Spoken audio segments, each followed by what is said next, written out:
तर मित्रांनो, आपण आता कारूलच्या साईडवर आहोत आणि कारूलच्या साईडचं जे बांधकाम आहे ते आपलं पूर्ण झालेलं आहे आणि आता आपल्याला पत्रा टाकायचा आहे। त्याच्यामुळे आता आपण इथे बेबल मारायला सुरुवात केली आहे। तर तुम्हाला इथे दिसेल की आपलं हे घर 2 पाके आहे, त्याच्यामुळे आपल्याला 2 क्रॉस बेबल आपल्याला मारायचे आहेत।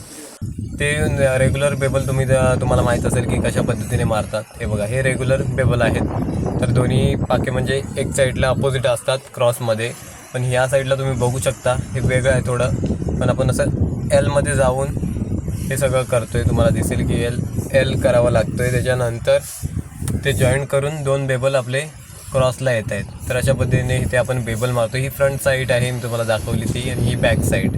तर इथे दिसेल की आपलं बांधकाम जे आहे ते सगळं पूर्ण झालेलं आहे। फक्त आता बेबल आपल्याला मारायचे आहेत। मुहूर्त पण आड्याचा झालेला आहे, तुम्हाला दिसेल की आड्याचं मुहूर्त पण आपण केलेलं आहे। फक्त आपले बेबल मारायचे राहिले होते, तर बेबल पण आज आपले पूर्ण होतील।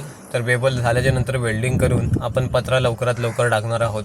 तर कशा पद्धतीने काम चालू आहे तुम्ही बघू शकता। वारा पण खूप सुटलेला आहे मित्रांनो, कारण की पाऊस पण मध्ये मध्ये पडतो, मध्ये येतो, मध्ये जातो, असं चालू आहे। त्याच्यामुळे तुम्हाला दिसेल की बेबल वगैरे इथे मी मारतोय आणि कशा पद्धतीने आपण इथे बेबल मारतो तुम्हाला दिसेल। आधी मी क्रॉस लाईन मारून घेतले, त्याच्यानंतर त्यानुसार आपण दगड वगैरे इथे लावतोय। तर अशा पद्धतीने इथे बेबल मारतात आणि तुम्हाला दिसेल क्रॉस बेबल कशा पद्धतीने मारतात ते।